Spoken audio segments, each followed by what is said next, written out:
I'll never forget the way my father's face went pale, how my mother's fingers trembled against the armrest, right after the judge chuckled softly at the documents I'd handed him.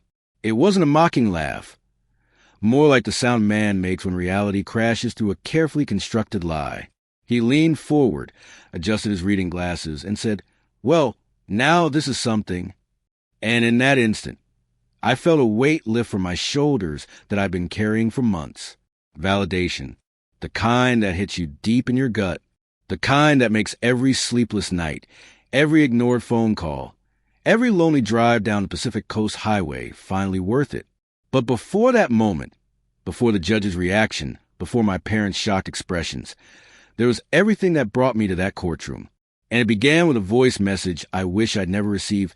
My name is Marcus Chun, Captain in the United States Marine Corps, Logistics and Operations Specialist. For months before that hearing, I returned from overseas deployment to discover that my grandfather, William Chun, had died.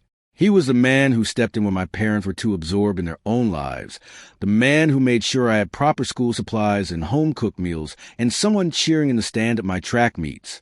He left an impression on everyone, local business owners in Monterey, fellow Korean War veterans, church volunteers who knew him by name. And he owned something significant, too. 9 commercial properties scattered throughout Monterey County. They weren't glamorous, but they were solid, brick buildings with mom-and-pop tenants, family restaurants, small bookstores, a martial arts studio. Each one had its own character. I grew up helping him collect rent, fix leaky faucets, repaint storefronts in the summer heat. Grandpa always said, "These buildings will support you one day, son. You just need to support them first." When I heard he was gone, my first reaction after the grief was thinking about those properties, not because of their value, but because they represented him. They held his philosophy, his handshake agreements with tenants, his belief that business should help people build lives, not just profits. I contacted my parents, Dave and Margaret, expecting maybe some shared mourning, some acknowledgement that we lost the same person. Instead, my father said coldly, "We're taking care of everything. No reason for you to get involved." My mother added, "You're halfway around the world most of the time anyway." That should have been my first warning. But I didn't push. I was still processing, still trying to find my footing. I spent the first few days visiting Grandpa's favorite spots. The Korean restaurant where he ate lunch every Tuesday, the Veterans Hall where he played cards, the bench overlooking the bay where he'd sit with his thermos of green tea. People embraced me, shared memories, told me what he meant to them. It helped ground me.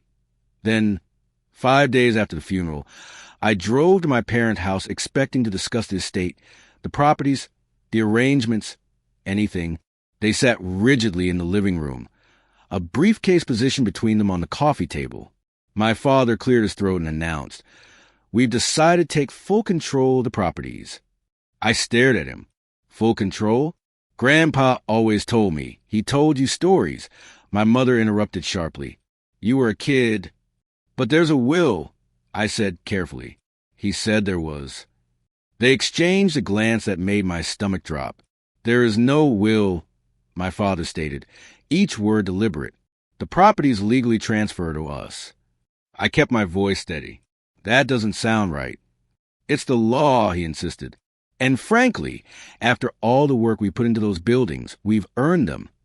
I almost laughed out loud. They'd done nothing. Grandpa had maintained them for 40 years. I'd helped during every leave, every holiday visit. My parents had contributed exactly nothing. Still, I kept my composure. Marine training teaches you that emotion compromises tactical thinking. "Can I at least review the documentation?" I asked. My mother stood abruptly, grabbed the briefcase, and said, "There's nothing for you to review." Then she added, "You should be grateful we're not billing you for funeral expenses." That cut deep. I left that evening with a knot in my chest. Something wasn't adding up. Something was missing. And most critically, where was Grandpa's will? Because I knew in my bones that he would never leave things to chance. He was meticulous, methodical, the kind of man who kept receipts organized by year and labeled every box in his garage.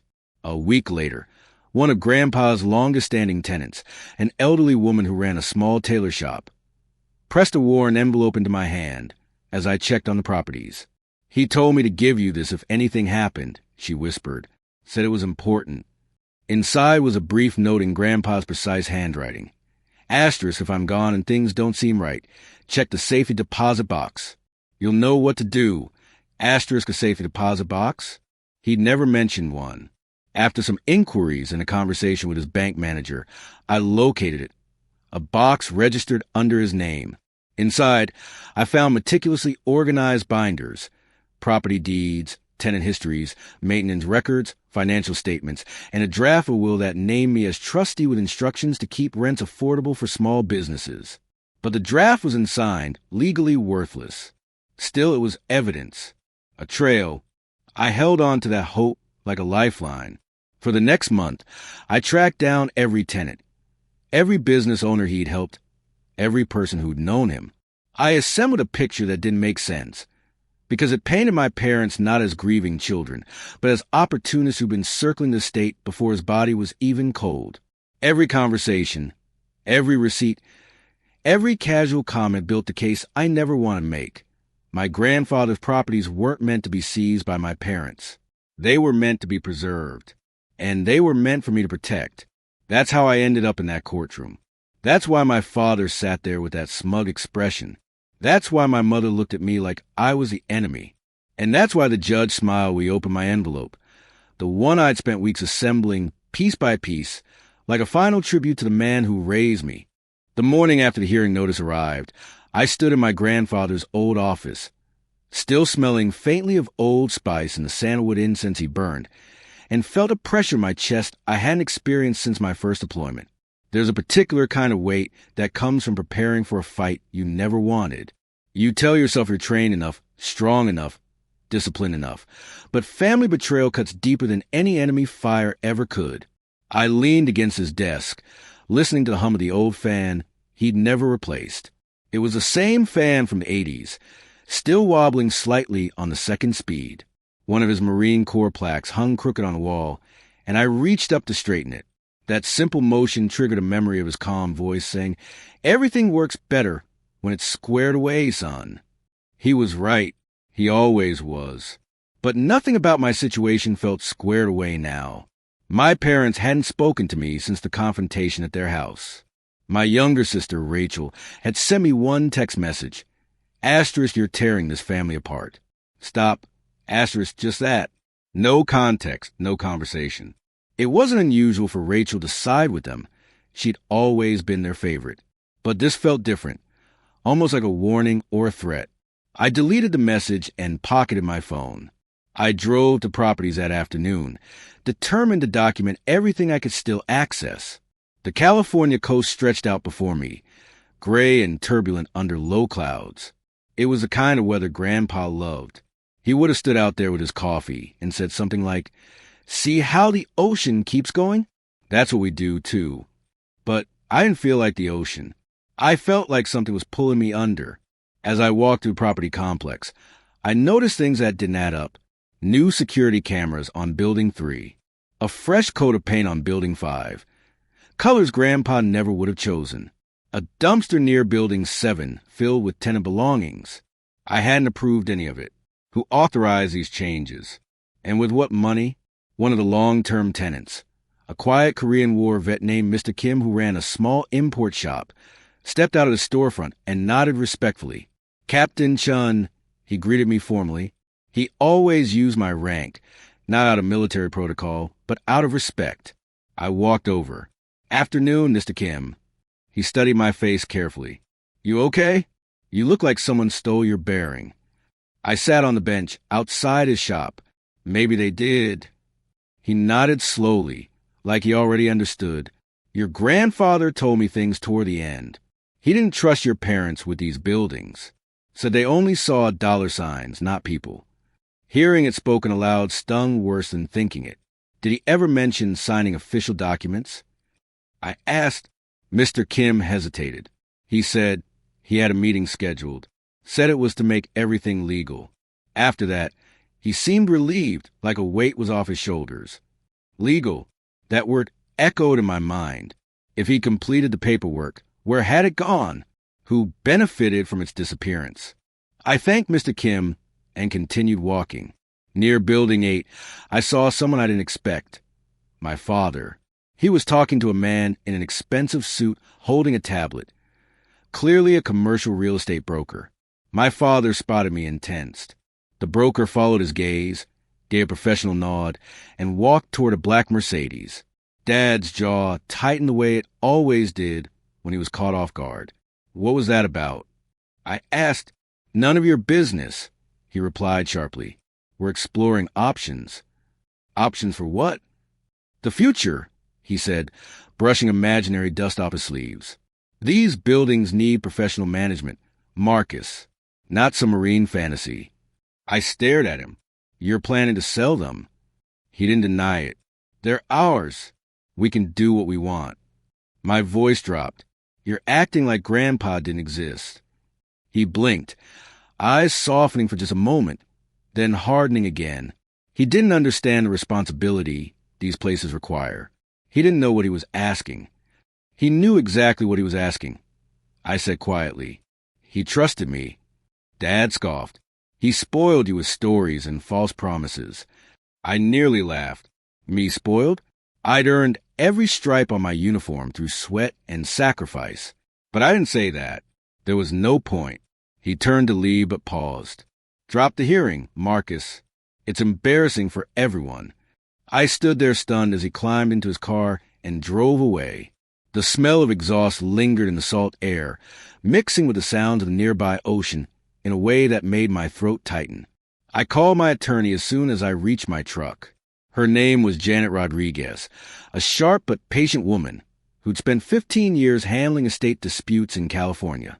When I explained what I'd just witnessed, her tone sharpened immediately. They're preparing to liquidate, she said.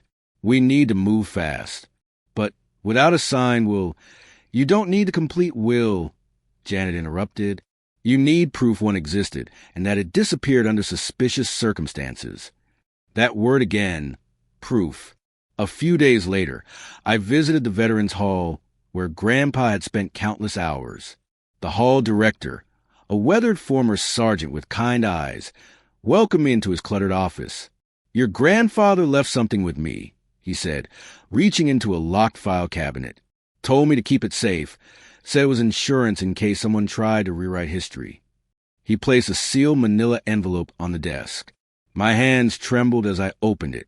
Inside were copies of tenant agreements, financial ledgers showing decades of fair dealings, correspondence with an attorney, and most importantly, a photocopy of notary log entry listing the date, time, and witness names for Grandpa's will signing.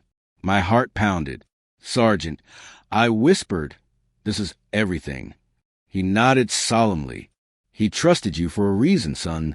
That night, I sat at Grandpa's old desk with every document spread before me. I felt the weight of his trust, his planning, his belief in doing what's right. This wasn't about money. It never had been. It was about his legacy and the truth he wanted protected. I knew then what I had to do. The hearing wasn't just necessary. It was inevitable. The following week became a blur of coffee shops, witness statements, and long conversations with people who'd known my grandfather in ways my parents never had.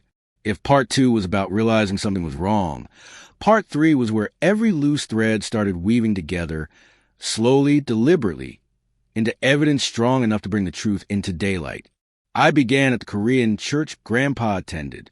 It was a sanctuary, the place where he volunteered in the kitchen, mentored younger veterans, and donated quietly to families in need. I walked into the community room that Thursday morning, and immediately several elderly members stood and bowed slightly, a sign of respect that nearly broke me. Marcus, said Mrs. Park, embracing me warmly, your grandfather would be so proud you're fighting for what's right. I hadn't realized how exhausted I looked until that moment. There's a certain comfort that only elders can provide, the kind that settles your spirit before settling your body. They sat me down, offered me tea and homemade mandu that tasted exactly like Grandpa's recipe. We heard what your parents are trying to do, one gentleman whispered. Your grandfather told us years ago he didn't trust them with the properties. Not even a little, another added. I felt that statement like a weight on my chest. Did he ever mention completing legal documents? Oh, yes, Mrs. Park said firmly. He told us he had an appointment scheduled. Said he was relieved to finally make it official. Official. Always that word. He'd said it to me, too. So why was there no sign, Will? Why was the only version of the draft hidden in his safety deposit box? The church members encouraged me to speak with a man named Henry Wong, a retired notary who lived just blocks away. He's in his 70s, they said, but sharp as ever. He knew your grandfather well. I knocked on his door that afternoon. A thin man with wire-rimmed glasses answered, moving carefully but with alert eyes. Captain Chun. He greeted me before I even introduced myself. I figured you might come by. He invited me inside, insisting I take the comfortable chair, because someone should get use out of it. His gentle humor eased my nerves. Sir, I began, I was told you might have helped my grandfather with legal documents. He folded his hands in his lap and nodded. Yes. He called me about 10 days before he passed. Said he wanted you to oversee the properties because you understood people and purpose, not just profit. We met at his office. He signed everything right in front of me. My breath caught. He signed it. Absolutely, he said, tapping his temple. Clear as day. I logged it like any other notarization. He had 2 witnesses, fellow veterans. Good men. I stamped the documents myself. Do you still have a logbook? I asked carefully. He stood slowly and walked to a bookshelf, pulling out an old leather-bound volume with yellow pages. Here, he said, handing it to me. Page 47. I opened it with shaking hands. There was his name, the date, the time, 2 witness signatures, the notary seal. Clear, undeniable, final. Tears burned behind my eyes, not from sadness, but from relief so powerful it felt like I could finally breathe again. Mr. Wong, I said quietly, this means everything. He patted my shoulder. I know, son. That's why I kept it ready. Had a feeling you'd need it. I left with a certified copy of that log entry, my hands trembling because I understood exactly what it meant. The will existed. The will was signed, and it vanished after his death. That wasn't an accident. Someone removed it. Someone benefited from its absence. And I knew exactly who stood to gain the most. I called Janet immediately. You need to hear this, I said, explaining everything. The notary's confirmation, the witnesses, the log entry. Janet went silent for a long moment. Marcus, she finally said, voice low and intense, this isn't just suspicion anymore. This is evidence of document destruction. That's a felony. I know, I murmured, and I think my parents knew exactly what they were doing. Janet exhaled slowly. We need affidavits from the witnesses and the notary. Get them as soon as possible. As I hung up, my phone buzzed with a call from an unknown number. Marcus. It was a Veterans Hall director. I found something else your grandfather stored here. Something he said was for your eyes only. You need to see this. I turned my truck around immediately. When I arrived, he led me to a storage closet and pulled out a weather box marked Important Marcus. Inside were decades of tenant records, letters from grateful business owners, correspondence with attorneys, and most hauntingly, a letter addressed directly to me. I unfolded it with trembling hands. Asterisk, my dear Marcus. If you're reading this, I didn't get to finish what I started. I'm trusting you with these properties because they're not just buildings. They're the dreams of every small business owner who took a chance. Protect them. And be careful of those who want what they never earned. Asterisk, I swallowed hard, my chest tightening. This wasn't just about real estate. This was his life's work. And somehow he'd known my parents would try to take what they'd never nurtured. As I drove back that evening, the sun was setting over Monterey Bay, painting the sky in shades of orange and purple that looked almost unreal. Grandpa always said sunsets were nature's way of reminding us that endings can be beautiful. But this ending wasn't here yet. Before things could get better, the truth had to come out. The morning of a hearing, I woke before dawn, not because of an alarm, but because my Marine instincts kicked in. Years of deployment had trained my body to snap awake when something critical needed to happen. And that day, everything felt critical. The evidence I'd gathered wasn't just paperwork. It was a foundation of a story my parents had tried to erase. For the first time since Grandpa died, I felt focused, steady, ready. Janet had told me to meet her at the courthouse at 8:30. I arrived 15 minutes early, wearing my service uniform. Not because I had to, but because it reminded me who I was. Someone who didn't run, didn't lie, didn't compromise on what's right. The courthouse was an old Spanish-style building with thick walls and arched doorways. When Janet walked in, she was carrying a briefcase full of our evidence and wearing a no-nonsense expression. "Good morning, Captain," she said. "You look like someone ready to storm a beachhead." "Just facing my family," I replied. She smiled grimly. "Sometimes that's harder." We took our seats at the petitioner's table. My parents arrived moments later. Dad sat confidently in the front row, legs crossed, looking like he was about to watch a show he expected to win. Mom sat beside him, adjusting her scarf with exaggerated calm. Rachel leaned against the back wall, arms folded, looking like she wanted to be anywhere else. None of them looked at me. Janet leaned in. "Remember, don't react. Let their behavior speak for itself." When the judge entered, everyone rose. He was an older man with silver hair and penetrating brown eyes, the kind of judge who looked like he'd seen every possible family betrayal cross his bench. "Please be seated," he said. The courtroom settled.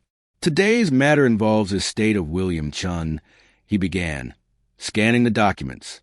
"Allegations of disputed inheritance, possible document destruction, and unauthorized asset transfer." My father straightened proudly. The judge adjusted his glasses. "We'll begin with the respondents." My father stood, smiling confidently. "Your Honor, the 9 commercial properties in Monterey County rightfully belong to us. There is no will. They transferred to me and my wife by law." My mother nodded. "Our son is trying to cause trouble. He doesn't have any legal standing." The judge blinked once, slowly, as if absorbing the audacity. "Thank you," he said. "Please sit." Then he turned to me. "Mr. Chun, you submitted documents before this hearing. Please approach." My heartbeat thundered in my ears, but my feet carried me forward with the confidence of someone reporting for duty. I handed him the envelope, the carefully prepared evidence Janet and I had assembled. The judge opened it and began reviewing the contents. The room seemed to hold its breath. He read the notary logbook entry. He read the Veterans Hall director's affidavit. He read statements from the witnesses. He reviewed copies of Grandpa's draft will, the tenant agreements, the financial records showing decades of fair management. Then he stopped on one page. His eyebrows lifted. He read it again, then once more, and he laughed, not mockingly, but with genuine surprise. The laugh of someone who just watched a house of cards collapse. My parents stiffened visibly.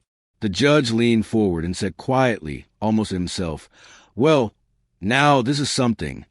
Everything in the courtroom shifted. My father's confidence evaporated instantly. My mother's composure crumbled. Rachel's foot stopped its nervous tapping. The judge cleared his throat. "According to the evidence provided," he said, "a final will was indeed signed and notarized by the decedent. Witness logged. The disappearance of that will, coupled with immediate attempts to assume property control, raises serious questions, potentially criminal ones." My father's face went pale. My mother gripped her purse so tightly her knuckles whitened. However, the judge continued, "The purpose of this hearing is not to determine criminal charges at this moment, but to establish rightful estate management." He looked directly at me.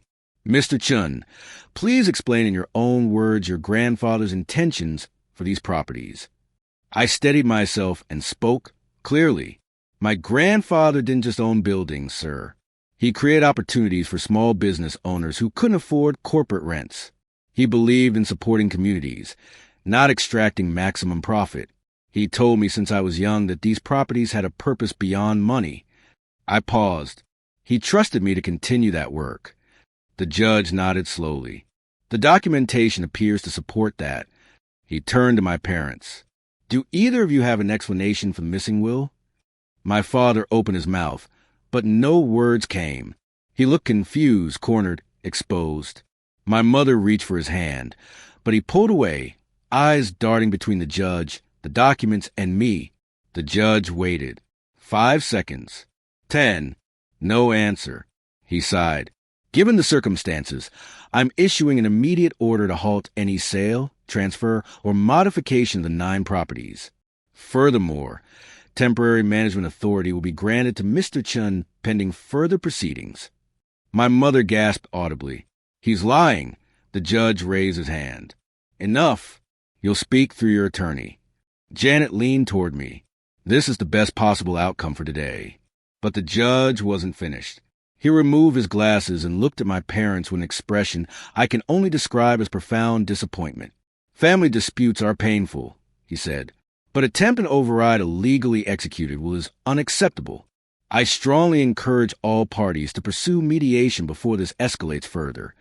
My parents sat frozen, pale, motionless. The judge stood. Court is adjourned. The gavel struck. For a moment, the entire room stayed perfectly still. Then Rachel moved first, storming out without a word.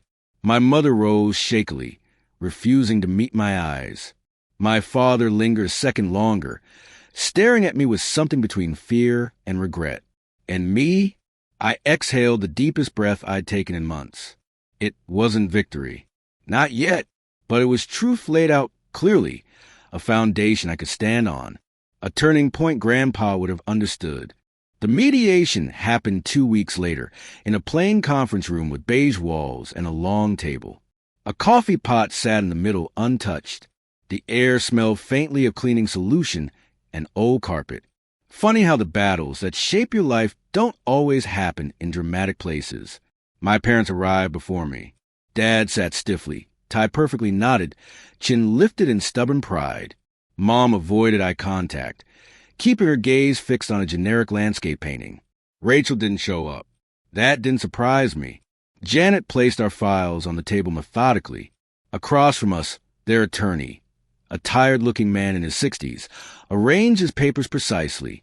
The mediator, a calm woman in her 50s, began with practiced professionalism. We're here to discuss a path forward regarding the disputed properties of William Chun. My father interrupted almost immediately. This is unnecessary. We didn't destroy anything. That notary must be confused. Janet remained composed, her voice even. 3 witnesses, multiple affidavits, and a notary stamp that matches the date your wife filed her inheritance claim. Mom flinched. The mediator lifted her hand. Let's keep this productive. Mr. and Mrs. Chun, your son has provided substantial evidence. Dad's jaw tightened. Those properties were meant for the family. They were, I said quietly. Grandpa intended them to be managed properly, not liquidated. Mom finally spoke, her voice thin. We needed the money, Marcus. I blinked. Money? You never said. Dad snapped. It wasn't your concern. I looked at him, really looked at him, and for the first time saw not a villain, but a scared, aging man trying to maintain control of a life that hadn't turned out as he planned. He wasn't evil by nature, but desperation distorts people. What happened? I asked gentler now. Mom's shoulders sagged. Your father's business failed. Rachel needed bail money. We got behind. Dad closed his eyes as if that admission hurt more than the hearing. And you didn't tell me, I said quietly. You were deployed, he said. Always gone. Half a world away. We didn't want to burden you. The irony hit hard. They'd shut me out to protect me, and in doing so created the very conflict they'd feared. The mediator leaned forward. Marcus, do you want to respond? I took a slow breath. I want the properties managed the way Grandpa intended. Affordable rents, good maintenance, stable businesses. I want the rental income reinvested properly, and I want them protected from being sold. Dad scoffed. And where does that leave us? Not abandoned. I said firmly, not punished. They both looked at me, confused. I continued. A reasonable stipend, enough to help you stabilize, paid from property revenue. But I take over management legally and completely. No sales, no brokers, no secret deals. Janet shot me a quick glance, surprised but impressed. Mom whispered, "You do that? After everything?" "I'm a Marine," I said simply. "I don't abandon family, even when they abandon me." The room fell silent. The mediator wrote notes carefully, then nodded. "This is workable." Dad stared at the table. "What about Rachel?" I swallowed. "Rachel's choices are her own, but if she wants help getting her life together, I'll support that." Dad's expression cracked, not broken, but softened, like a man realizing his son was stronger than he'd ever given him credit for. Mom wiped her eyes quietly. The mediator finalized the terms. Janet reviewed the language. Their attorney sighed with visible relief.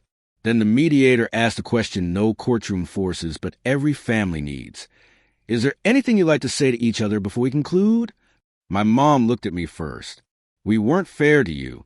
Dad swallowed hard. I knew your grandfather trusted you. I should have trusted you, too." I nodded. "Then start now."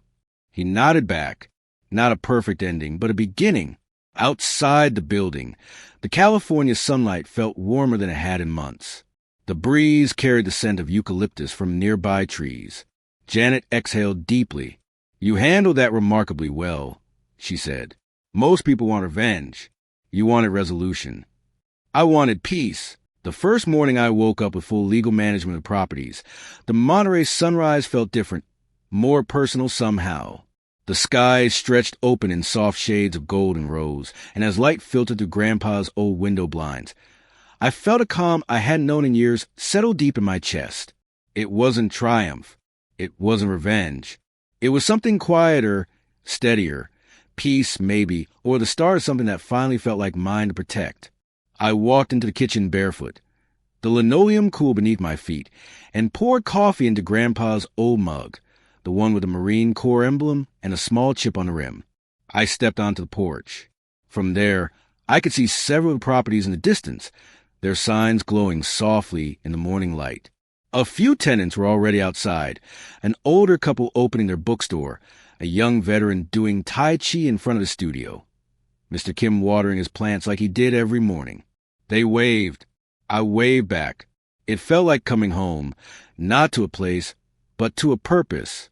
Around mid-morning, as I was repairing a fence at one of the properties, I heard footsteps behind me.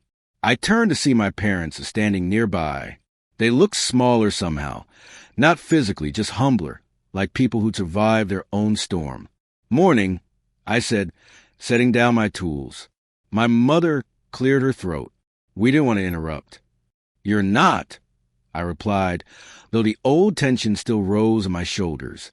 Healing wasn't instant. It was practice, a choice. Dad nodded toward the fence. "Looks good." "Thank you," I said. There was a long pause. Then Mom spoke, her voice softer than I'd heard in years. "We wanted to thank you for not destroying us." I leaned against the fence post. I never wanted to destroy anyone. "We know," she whispered. Dad shifted his weight. "I wouldn't have blamed you if you'd pushed harder. God knows I deserved worse." I studied him for a moment. His eyes were tired in the way men get when they've carried pride like armor for too long. "I just wanted Grandpa's wishes honored." I said gently, "That's all." He nodded, jaw tightening with emotion he wasn't used to showing. "He trusted you. I should have, too." Mom touched his arm. "We've been talking about helping where we can, maybe volunteering, maybe stopping by sometimes to see if you need a hand." I smiled, not forced, just real. "You're welcome here. But the properties won't be sold. Not ever." Dad let out a breath that sounded like acceptance. "We understand." As they walked away, hand in hand, something I hadn't seen since childhood, I felt something inside me loosen. Not completely, but enough. Enough to believe that reconciliation wasn't just a word. It was possible. Earned. Slow, but possible. Later that afternoon, I found Rachel sitting on the bench outside property number 6. I hadn't expected to see her. She stared ahead, shoulders tense, face blank. I sat beside her without saying anything. Sometimes silence is the only bridge between broken siblings. After several minutes, She said quietly, "I'm checking into rehab. A real program this time." I looked at her, surprised but hopeful. "That's good, Rachel." She swallowed hard. "I messed up. I know that. I've been lost for a long time." I bumped her shoulder lightly. "Then find your way back." She let out a shaky breath. "I don't deserve your help." "Maybe not," I said softly. "But sometimes you help because it's needed, not because it's deserved." She wiped her eyes with the back of her hand. "You're too good, you know that?" I laughed once. "No, just stubborn." We sat there for a while, watching the afternoon light dance across the buildings. And for the first time in years, I felt like maybe, just maybe, my family wasn't broken beyond repair. The next few weeks unfolded with surprising ease. I hired local workers, updated the buildings respectfully, modernized the rental system while keeping rates affordable. Word spread quickly that William Chen's properties were being cared for again, and former tenants returned like old friends. Every night, I wrote a few lines in a small journal, something Grandpa used to do. On the last page, I copied his handwritten words from the letter he'd left me. Asterisk protect them, and be wary of those who want what they never earned. Asterisk, but beneath it, in my own handwriting, I added, asterisk forgive when possible. Heal when you can. Lead with integrity. Asterisk. One evening, watching another spectacular sunset from a porch, I felt moved to share what I'd learned. So I recorded a few thoughts on my audio channel, where I'd been documenting this journey. When I finished, I listened back. If you made it this far, thank you for being here with me. My grandfather believed that honor wasn't about medals or rank. It was about choosing truth even when it costs you, and choosing kindness even when it hurts. If this story touched you, share it with someone who might need to remember what family can be. And if you'd like to hear more stories like this, I'd be grateful if you stayed with me. We still have so many lessons to learn together. I smiled to myself. Not every story gets a perfect ending, but this one got an honest one. And I think that would have made Grandpa proud.